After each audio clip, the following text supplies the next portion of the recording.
우리가 35일 남은 이 대통령 선거 기간 동안에 당원 무엇을 해야 될 것인가? 하지 말아야 될 것부터 말씀드릴게요. 하지 말아야 될 것. 절대 감정에 치우치지 마세요. 일희일비하지 마시고, 우리가 탄핵과 파면의 과정을 거치면서 얼마나 마음 졸였습니까? 이제 또 마음 졸일 필요는 없잖아요. 절대 감정에 치우치지 말고 감정적으로 대응하지 말고, 이웃에 대해서. 두 번째로는 어대명을 절대 경계해야 됩니다. 어차피 대통령은 이재명이라는 걸 절대 경계해야 됩니다. 어대명이 되면은 사람이 교만해져요. 교만해지면은 남을 하대하게 돼요. 아이고 윤석열이 따까리 이런 식으로 가버리면 안 된다는 말씀을 드리고 싶고요. 절대 교만해지지 말고 어대명이라는 용어를 입 밖에도 내지 말고 머릿속에서도 지울 것. 대통령 선거는 늘 2% 3% 차이로 결정이 된다. 항상 이렇게 긴장감을 가졌으면 좋겠고, 세 번째로는 우리는 안 그러지만은 얼마 전에 김계리 보셨죠? 녹음 들었죠? 그런 쌍욕하면 안 됩니다. 우리 당원들은 품격 있는 용어를 사용합시다. 김계리는 정말로 그 수준에 딱 맞는, 그 당과 그 지지자의 수준에 맞는 사람이다, 이런 생각을 했어요. 저 사람은 욕을 써가지고, 그 변호사 시험 칠 때 욕을 써가지고 변호사가 된다, 이런 생각도 들던데, 절대 상대방이 내 이야기가 다르다고 해서 우리가 쌍소리를 하든지 욕을 하면은 그게 우리 민주당의 당원이라는 걸 알게 되면은 우리 얼굴에 침 뱉는 거랑 마찬가지라는 생각이 들어요.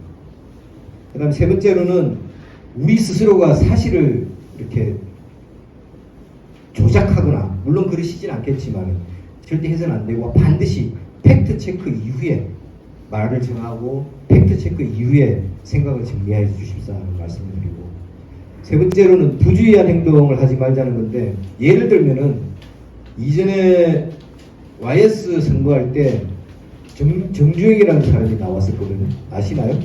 현대그룹 회장님이 대통령에 출마했다는 거 아시죠? 근데 정주영이 YS를 잡으려고 부산 지역에서 김기춘 검찰총장, 부산경찰청장, 부산 국회의원 모여가지고 총복국이라는 데서 방에서 회의를 했어요. 근데 그게 정주영 캠프 쪽에서 녹음기를 설치한 거예요. 도청을 한 거예요. 도청을. 그래서 모여가지고 관계기관장들이 모여가지고 우리가 남이가 하고 뭐 김영삼 도와주자 하고 이런 이야기 했다고 폭로를 했어요. 근데 그게 역풍이 불었어요. 도청을 했다고? 이런 부도덕한 집단 같은 일이라고 해서 도청을 하는 바람에 우리 역효과가 났거든요. 이런 음모적인 생각을 안 했으면 좋겠어요. 우리는 당당하게 이겨도 충분히 싸워서 이길 수 있으니까 당당하게 싸워서 이긴다, 이런 생각을 했으면 좋겠고, 그 다음에 요즘 유튜브 보면은 온갖 음모론 돌아다니잖아요. 여기 현혹되지 마세요. 여기 뭐 심지어 뭐 저는 요즘 그런 돌아다니는 유튜브를 잘 안 봐서 모르겠는데, 이전에 보면은 11.6은 미국 CIA가 뒤에 배우다, 이런 이야기도 막 하거든요. 그게 진짜 음모론이에요. 뭐 옛날에 뭐 미국의 어느 학자가 썼는데 6.25는 북침이라고 그러더라, 이런 게 음모론이거든요. 이런데 현혹되지 마세요. 현혹되지 마시고, 궁금한 사항이 있으면은 정통한 사람한테 물어보시면 돼요. 정통한 사람한테 물어보고 확인하고 팩트 체크하고. 요즘은 인터넷 검색하면 다 나오잖아요.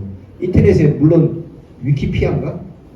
그걸 너무 열심히 보면 안 되고, 그거는 이제 수시로 정보가 조작될 수 있으니까 너무 열심히 안 보셔도 되고, 정통적으로 역사를 서술한 사람들의 기술 내지는 사회적으로 정확한 분석을 통한 기술, 이런 것들 열심히 보시는데, 그런 것들에 너무 현혹되지 마시라는 거예요. 그 다음에 해당 행위를 하지 말아라는 말씀을 드리고 싶어요.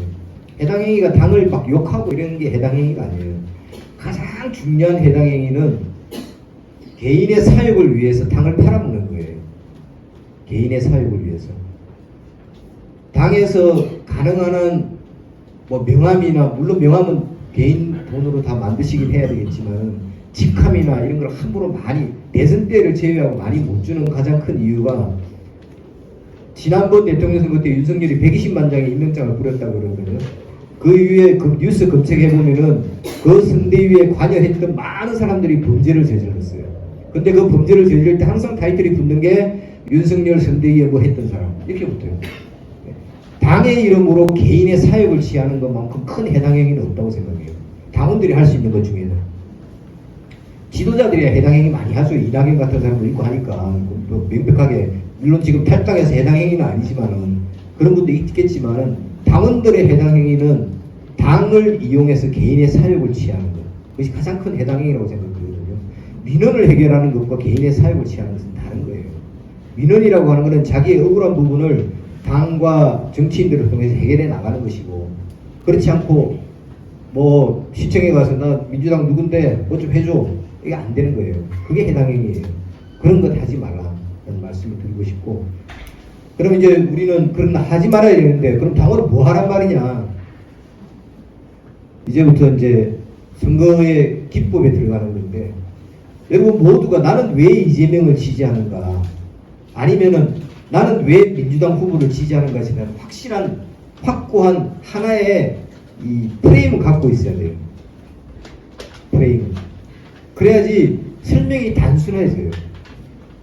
주위 사람들 설명할 때 나는 내가 이런 상황에서 이렇게 나라가 됐으면 좋았겠어서 이재명을 지지한다. 막연하게 이재명이 되면 경제가 잘 될 거고 뭐 국민들이 다 이렇게 뭐 잘 살 거고 나라가 부강해질 거고 뭐 적폐를 석상할 거고 이런 거 하지 말고 복잡하잖아요. 그런 거 하려면은 1부터 쭉 써내려가는데 그런 거 하지 말고 나는 왜 이재명을 지지하는가? 제가 이전에 2018년도에 우리 세종시의원들 그 공천 관련해서 이제 공천 신청을 받을 때 딱 하나 물어봐요. 왜 시의원 하려고 해요? 왜 정치하려고 해요? 그거 딱 하나 물어보거든요. 마찬가지로 그것만 들어보면 대충 알 수가 있잖아요. 생각이 정리되어 있는지 안 되는지. 나는 왜 이재명을 지지하는가에 대해서 여러분들이 그냥 민주당 후보니까 지지한다. 는 좀 약한 것 같아요. 그걸 하나씩 찾았으면 좋겠어요. 나는 왜 이재명을 지지하는가 하나씩 찾았으면 좋겠어요. 요즘 보니까 우리 이광종 당원님이 제일 열심히 지지하는데 나는 왜 지지하는지를 모르겠어요. 하여튼 그 하나를 찾는 것, 키워드를 찾는 것이 이번 선거에서 굉장히 중요하다. 그래서 그게 먹힐 사람한테 그 이야기를 계속하는 것이 중요하다라는 말씀을 드리고 싶고 그 다음에 선거의 프레임을 굉장히 단순화시켜야 될 것 같아요. 복잡하게 이번 선거는 뭐 이렇게 하지 말고 이번 선거는 내란 세력, 쿠데타 DNA가 남아있는 세력 그리고 검찰 독재 세력과의 싸움이다. 그러면은 그 사람들을 한 덩어리로 묶을 수 있잖아요. 검찰, 내란 세력, 쿠데타 세력 요거를 하나로 묶어버려야 되는 거예요. 그래야지 나머지가 연합해서 이 세력을 물리칠 수가 있거든요. 우리는 이전에 노무현 정부 때 이걸 역으로 당했어요. 어떻게 당했냐면은 그때 당시에 원내대표 하시던 분이 4대 개혁 입법 그래가지고 과거사법, 국가보안법, 언론개혁법, 사학법 이거를 4대 개혁 입법이라고 그래가지고 그걸 동시에 추진을 한 거예요. 그럼 어떤 생각이 생겼느냐? 과거사법에 대해서는 박정희 이후에 기득권 세력, 그 다음에 국가보안법에 대해서는 수많은 종교 세력, 기독교 세력, 그 다음에 언론기본법에 대해서는 마찬가지로 이들과 함께하는 세력, 사학법에 대해서는 종교도 학교들을 많이 갖고 있잖아요. 이걸 개혁을 해가지고 학교 내에서 뭐 예를 들면 종교교육 못하게 하려고 하고 뭐 이런 쭉 그런 게 있었거든요. 사학 투명해야 되고 그 다음에 뭐 학교에 기여금 안 낸 학교를 다 제재해야 되고 이런 쭉 있었다. 이 네 개를 한꺼번에 묶어놓으니까 여기에 반대하는 모든 사람들이 한 덩어리가 되어버린 거예요. 우리는 요만큼밖에 안 되는데. 그래서 결국은 싸워서 판판이 깨지는 거예요. 판판이. 근데 이번에는 거꾸로 가자. 검찰 독재 세력, 내란 세력, 쿠데타 세력. 걔네들은 뭐 어쩌고저쩌고 뭐 이런 말 할 필요 없이 이 세력을 청산하기 위해서 이번 선거는 굉장히 중요하다. 이 세력을 우리가 거꾸로 때리자. 이렇게 프레임을 단순화시켜 달라는 겁니다. 원래 싸움할 때도 황산벌이라는 영화 보셨어요? 백제는 무슨 싸움을 잘해요? 백제는 신라는 산이 많은 지형이라서 산악전, 계곡에서 싸우고 이런 거 잘해요. 백제는 불판 달리면서 말 달리면서 싸움 잘하잖아요. 그죠? 싸움을 할 때는 삼국지도 그렇지만은 어디에서 싸움을 해야 유리합니까? 내가 잘하는 곳에서 싸움을 해야 되죠. 계곡에서 싸움 잘하면 계곡으로 유인해서 복병전에서 깨부시고 말 잘 타면 나와 약 올려서 말 타고 싸우는 거고 마찬가지로 이번에 우리는 굉장히 유리한 지형을 만들고 있잖아요. 프레임을 갖고 있잖아요. 그래서 복잡한 설명 없이 검찰 독재 세력 요즘 그 누구지? 홍준표조차도 한동훈한테 그랬잖아요. 그렇게 수사하면서 일가족을 도륙내는 게 지금까지 우리 검찰이 그렇게 한 적이 있냐고. 이 검찰 독재 세력들이 한 짓이잖아요. 쿠데타 세력. 쿠데타 세력이 DNA가 있으니까 대란을 일으키잖아요. 이 세력과의 싸움이라는 것으로 프레임을 확 좁혀서 선거운동을 했으면 좋겠다라는 생각이 들고, 세 번째로는 확신감을 가지세요. 후보가 무슨 이야기를 하든 당이 어떤 방침을 정하든 그것은 정권 교체를 위해서 깊은 고뇌 끝에 나온 것이다. 확신을 가져야 돼요. 확신을 가져야 당당해질 수 있어요. 벌써부터 오늘 몇 분이, 두 분인가 저한테 전화했어요. 아, 내일 대법원 선고하는데 이거 혹시 뭐라고? 무슨 자기? 자판자기? 뭐라 그랬지 그건? 처음 들어보는 법률용어. 그거 아니냐 뭐 이러는데, 파기자판. 그런 거 아니냐 그러는데 현혹되지 마세요. 그 언론에서 나와서 떠드는 애들 그냥 할 말 없으니까 계속 하는 거예요. 그거는 이미 2심 재판부가 쓴 판결문이 모든 대부분의 최근의 판례를 가지고 다 붙여 쓴 거예요. 그 사람들이 자기들이 판결해놓고 그걸 뒤집어야 되는데 확신을 가지세요. 내일 무죄 나옵니다. 걱정하지 마세요. 마찬가지로 대통령 선거에 우리가 당당하게 싸우면 이깁니다. 확신을 가지고 대해야지 여러분들이 이 영향력을 행사를 할 수 있다고 생각해요. 세 번째로는 아까 제가 말씀드렸지만은 개방적 태도를 취해야 됩니다. 열린 길을 가져야 돼요. 우리가 이번에 그 경선 과정에서 호남 지역에서 투표율이 굉장히 낮았잖아요. 투표율이. 그 이유가 호남 의원들이 안 움직이는 거예요. 왜? 새로운 사람들이 자꾸 와서 자기 영역 침범할까봐. 기득권을 보호하려고. 어차피 이재명 될 건데. 그런 생각을 우리 당에 그런 생각하는 사람이 있다니까요. 근데 정당이라고 하는 것은 아까 말씀드렸지만은 정권 획득을 위해서 모이는 것이지 친목 단체가 아니에요.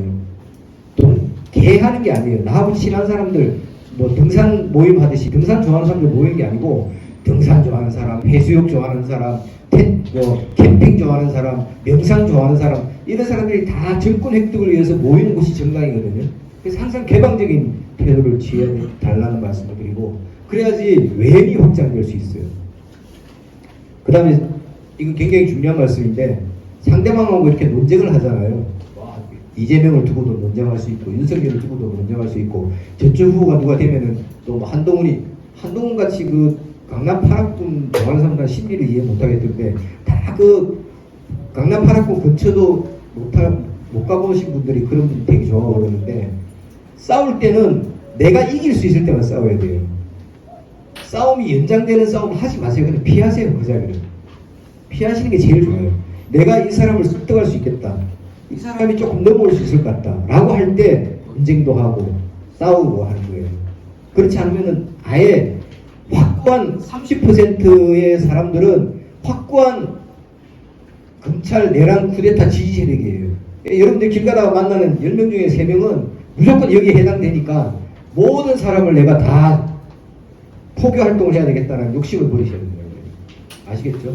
그리고 내가 내 말로서 이길 수 있을 때 그때만 반드시 싸움을 했으면 좋겠다 생각하고, 마지막으로 이게 굉장히 중요한 말씀인데, 우리 같은 당원들은 끈끈한 동지애를 가져야 돼요. 제가 처음에 탄핵버스 탈 때부터 버스 탈 때마다 끊임없이 많이 강조를 해드린 말씀인데, 우리가 함께 투쟁하고 아스팔트 찬바닥에 앉아서 구호 외치고 함께 피켓팅하고 함께 이런 자리에 모여서 이렇게 모여있는 것은 우리가 서로 동지이기 때문에 같이 있는 거거든요.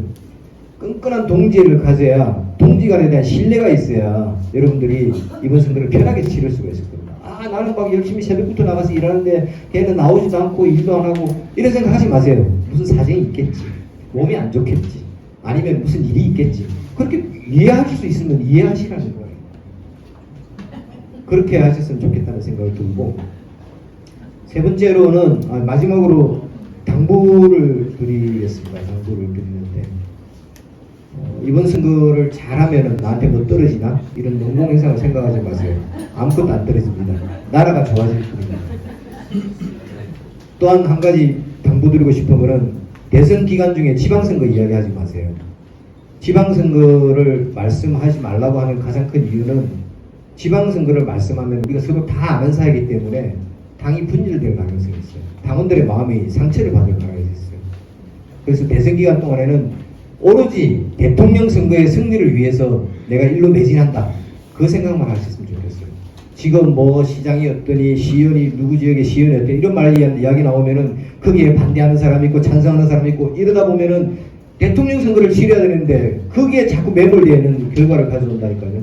그래서 저는 여러분 당부드리지만은 지방선거, 대통령 선거 이겨놓고 고민해서 치르면 또 잘 치러서 이길 수 있어요. 걱정 안 하셔도 되니까 지금부터 그런 이야기를 아예 안 했으면 좋겠다. 당부의 말씀을 드립니다. 마지막으로 정말로 당부의 말씀을 드리는 것은 절실하면 이깁니다.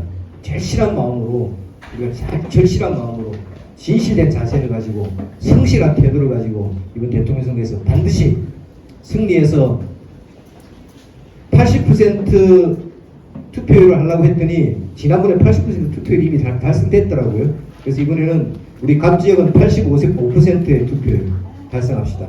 그러려면 여러분들이 부지런히 전화하셔야 돼요. 투표장에 안 나갈 것 같은 사람 부지런히 전화하시고, 좀 평소에 게을러서 투표 안 할 것 같은 사람 부지런히 전화하시고 해서 85% 투표를 달성하시고, 지난번에 세종 지역 전체가 이재명 후보가 51.79% 득표를 했었거든요. 세종 지역 전체에서. 이번에 각 지역이 세종 지역 60%의 득표율을 견인하기 위해서 우리는 65% 득표합시다. 이준석 찍겠다는 사람 다 데리고 오세요. 이준석 찍어서 뭐 할래? 이 표 죽는 표다. 오셔가지고 내란, 쿠데타, 검찰 독재 세력에 저항하는 모든 사람들을 다 똘똘 모아서 통통 말아서 반드시 65% 이상 득표를 해봅시다. 아시겠습니까? 알고 싶을 거죠? 있습니다.